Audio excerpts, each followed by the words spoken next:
मुक्सी जो मेले में पहुंच गए हैं और पहले यहाँ पे आप देख सकते हैं ग्राम जल संग्रह समिति मालूपुरा जिन्होंने लगा रखा है, यहाँ पे अलग इंस्ट्रूमेंट है वो भी लगा रखे हैं, वो आपको मैं दिखाता हूँ। चलिए, इन्होंने दिखा रखा है कि पॉपअप फिल्टर, ये फिल्टर वगैरह जो पानी है जल संग्रहण के उसमें काम आता है।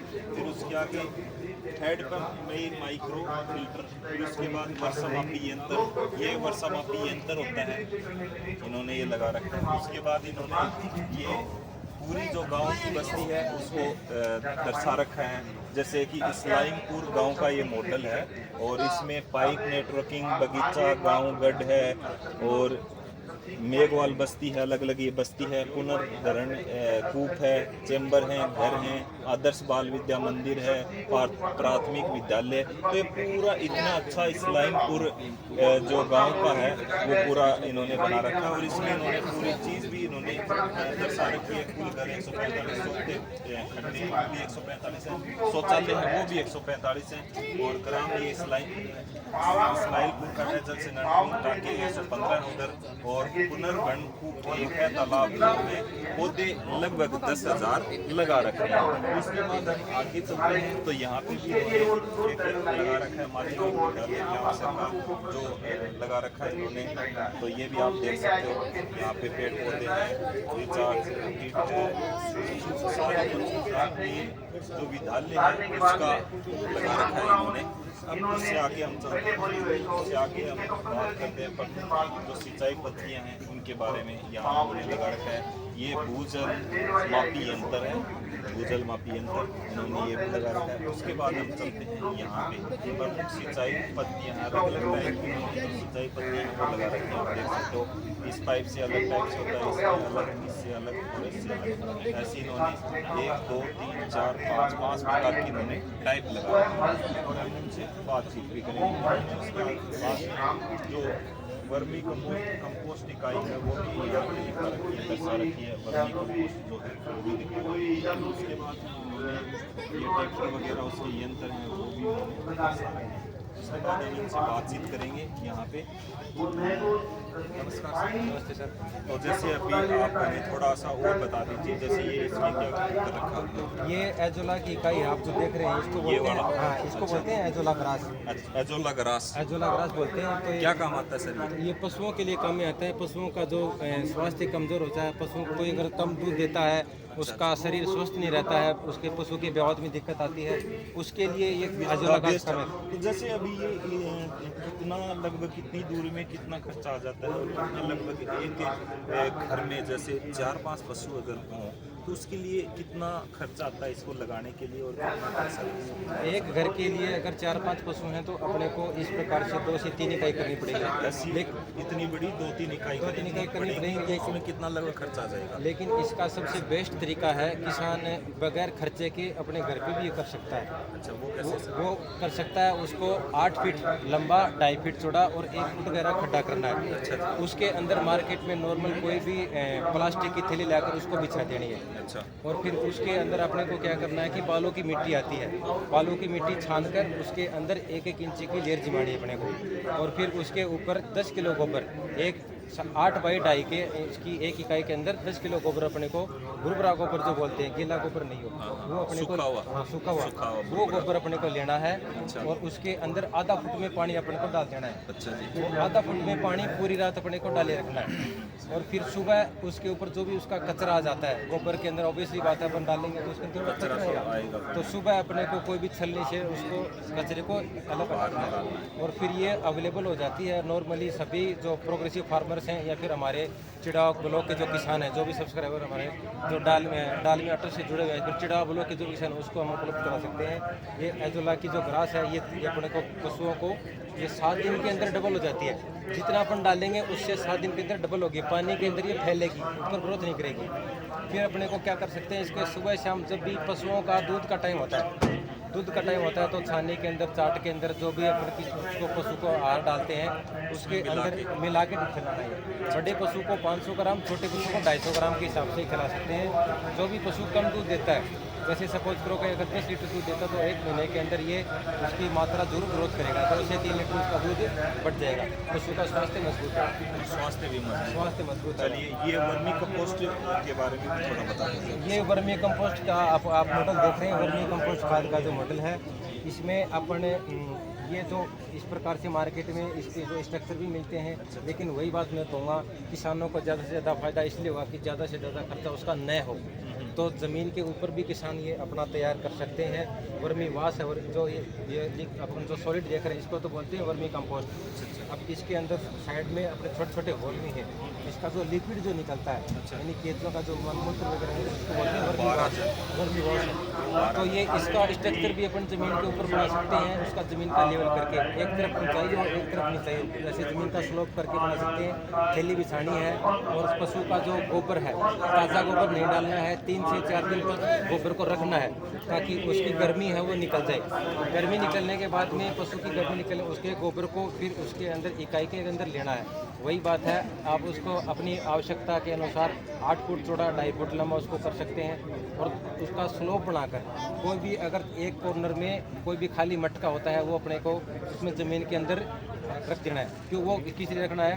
ताकि उसके अंदर अपने को पशुओं का जो गोबर है उसमें थोड़ी बहुत नमी रखनी है अपने को। गर्मियों के दिनों में कम से कम 3-4 दिन के अंदर पानी का छिड़काव करना है, और सर्दियों के अंदर उस गोबर के अंदर अपन 7 से 8 दिन के अंदर थोड़ी बहुत नमी बनी रहनी चाहिए। और गर्मियों के अंदर उसके ऊपर अपन कोई पुराना जो बोरी है, कोई कट्टा है, गुआर का जो अपन गुणा बोलते हैं, वो उसके अंदर ढक के रखना है ताकि वो कचरे उसको बने रहे। तो ये आप 20 से 25 दिन के अंदर केंचुए है वो अपने ये खाद बनाना चालू कर दें, और आप देख रहे हैं इस प्रकार की अच्छी खाद बन जाएगी। अच्छा, चलो धन्यवाद। अब जैसे आपने अभी ये कृषि जो प्रमुख सिंचाई पद्धति है, ये भी अलग-अलग टाइप से कैसे, ये कौन सी हरियाणा के भूजल स्तर बहुत ही कम हो रहा है, तो अपने को उसके लिए पैटर्न बदलना होगा, ड्रिप का इस्तेमाल करना होगा। तो ये ड्रिप की अलग अलग प्रकार की इकाइयाँ हैं। ये फव्वारा सिंचाई पद्धति है, यानी कि कोई बड़ी फसल है उसके अंदर अपने को करना है तो अपन इसका इस्तेमाल कर सकते हैं। कोई अपने को पेड़ पौधे हैं, कोई बगीचे लगा रखे अपने, मौसमी का है, किन्नों का है, तो उसके अंदर अपने इन ड्रिपों का इस्तेमाल कर सकते हैं। और सतही प्लेट कर सकते हैं, यानी जहाँ पर अपन को सब्जी लगा रखी है अपन ने, और सब्जी के अंदर पानी इसका स्प्रेड करना है तो वहाँ पर इस प्रकार से इनका इस्तेमाल कर सकते हैं। ये किसानों को मोटिवेट करने के लिए है, ज़्यादा से ज़्यादा संख्या में किसान इनका इस्तेमाल करें। मार्केट के अंदर ये पानी की कमी है वो ज़्यादा से ज़्यादा। तो अपने क्षेत्र के हिसाब से मैं किसानों से यही कहना चाहूँगा कि ऐसी सिस्टम चेंज करें जो पानी का उपयोग कम करें, क्योंकि आने वाली पीढ़ियों के लिए हमें वर्षा जल संग्रहण है उसका उपयोग करना है, पानी को आने वाली पीढ़ियों से बचा कर। यही वो संपत्ति है जो अपने आने वाली पीढ़ियों को दे सकते हैं। सिंचाई पद्धति को बदलना पड़ेगा। सिंचाई पद्धति को अपने को अपने क्षेत्र के हिसाब से बदलना होगा। कम से कम 2 से 3 पानी लगे ऐसी फसलों का अपने को उपयोग करना होगा। इसके आगे अपन आप देखेंगे तो हमारी संस्थान है जो चिड़ा ब्लॉक में रामकृष्ण सेवा संस्थान के नाम से है, तो हम क्या काम करते हैं, जो जिस क्षेत्र में पानी कम हो रहा है उसमें विभिन्न प्रकार की तकनीकों का इस्तेमाल किया जा रहा है, जैसे वर्षा जल संग्रहण टांके हैं, रिचार्ज वेल हैं। और किसी गांव में अगर पानी कम, आप ये देख रहे हो इसको बोलते हैं भूजल मापी यंत्र। तो ये क्या काम करता है कि हमने अलग अलग गाँव में बोर बना रखे हैं, 300 फुट तक बोर बना रखे हैं, और उसके अंदर मेन जो चौराहे हैं, मेन जो स्ट्रीट है उसके ऊपर संस्थान के द्वारा बोर्ड लगाए गए हैं ताकि गाँव वालों को ये सूचित हो कि अपने गाँव का पानी प्रत्येक महीने कितना कम हो रहा है। तो इस प्रकार से मशीन है जल बचत चालू कर लेते हैं, और इसका ये काम इस प्रकार से करते हैं कि जहाँ भी पानी की सरफेस के ऊपर ये टच करेगी इस मशीन के अंदर बीप की आवाज़ आएगी, और अपन ने इसके ऊपर जो माप कर रखा है ताकि ये पब्लिक को पता लग जाए कि ये कितने फुट के ऊपर ये पानी है। ये देखो ये मशीन बीप की आवाज़ करने लग गई है। तो पानी में डूबते ही जहाँ भी पानी टच होगा, डूबते मिलते ही वो बीप की आवाज़ करेगी, तब अपने को पता चल जाएगा कि जल जो स्तर है इतने वो बीप फिलहाल इतना है और 1 साल बाद कितना होगा। तो इस प्रकार से अलग अलग गांव में किसी का 240 फुट है, 300 फुट के ऊपर नॉर्मली पत्थर आ जाता है, तो वहाँ तक 300 फुट तक हमने बोर कर रखे हैं। इस प्रकार से अलग अलग गाँव में अपन ने जो स्कूल हैं, कोई मंदिर है, उसमें भी अपन ने काम कर रखा है। आगे अगर आप देखोगे आगे अगर आप देखोगे तो ये आप कैंसर स्कूल का मॉडल है, गवर्नमेंट स्कूल कैंसर का मॉडल है, कैंसर स्कूल का मॉडल है। इसमें अपने स्कूल के अंदर वर्षा जल संग्रहण कुंड है। अगर आप मैं सबसे कहूँगा ऊपर से दिखाएं कैमरामैन से, तो अगर आप इसको बारीक से देखोगे तो ये वर्षा जल संग्रहण कुंड बना रखा है। पूरी जो छत का जो पानी का लेवल है वो 3 इंची के पाइप से पहले वर्षा जल संग्रहण कुंड में आएगा, और फिर आपने देखा वहाँ पर LTU लिख रखा है, चैम्बरों के ऊपर अलग अलग नाम लिख रखे हैं, यानी लिफ्ट ट्रैप यूनिट। इसका मतलब है लिफ्ट ट्रैप यूनिट, उसके ऊपर छत के ऊपर जो भी पत्तियां हैं, जो भी कचरा है, वो उस चैम्बर में जाली के माध्यम से साफ होगा, और फिर अलग अलग चैम्बर के माध्यम से होते हुए और सरफेस का पानी सैंड बेड बना रखे, सैंड फिल्टर होता है। अच्छा, इसके अंदर 3 ब्लॉक होते हैं। देखा आप देखोगे तो इसके अंदर 3 ब्लॉक होते हैं सैंड फिल्टर के अंदर। सबसे पहले ब्लॉक में जो बजरी है, कंकर है, वो उसका अपन लेयर जमाते हैं ताकि पानी साफ पानी छन के इसके अंदर कुएँ के अंदर आए। तो इसके अंदर स्कूल के अंदर कॉर्नर में अपन ने एक कुआं बना रखा है, 150 फुट 200 फुट गहरा। सारा वर्षा जल संग्रहण का पानी उसमें बोर में रिचार्ज होता है पूरी, यानी स्कूल के अंदर कोई भी बारिश की एक बूंद का भी पानी वेस्टेज नहीं जाता। बस इस प्रकार से अपने को भी अपने क्षेत्र में जो भी अपने सब्सक्राइबर देख रहे हैं अपने चैनल के उनसे मैं कहना चाहूँगा, पानी का अपने को समुचित उपयोग करना है। इस प्रकार से जो अपनी ग्राम पंचायत हैं, अलग अलग संस्थाएं हैं, उनसे अनुरोध करूँगा इस प्रकार के स्ट्रक्चर अपने अपने गाँव में बनाए, उनका उपयोग करें। आगे अपन देखेंगे तो ये इस्माइलपुर गाँव है। ये यहाँ पर अपने एक वर्षा जल संग्रहण के क्षेत्र में सबसे अच्छा गांव है।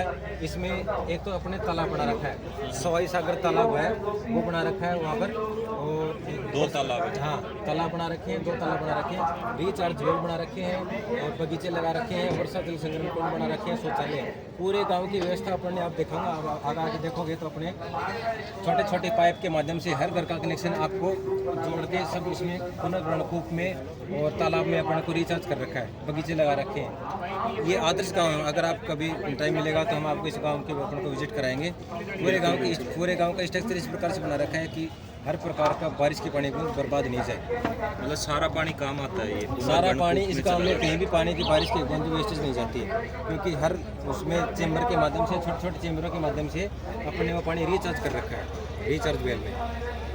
चलिए, तो आगे अगर वो देखना चाहें तो हम आपको वर्षा मापी यंत्र होता है। तो इसमें अपन क्या, ये जो भी हमारे गांव हैं उसमें हमने इनको लगा रखा है, प्रत्येक व्यक्ति को जिम्मेदारी दे रखी है।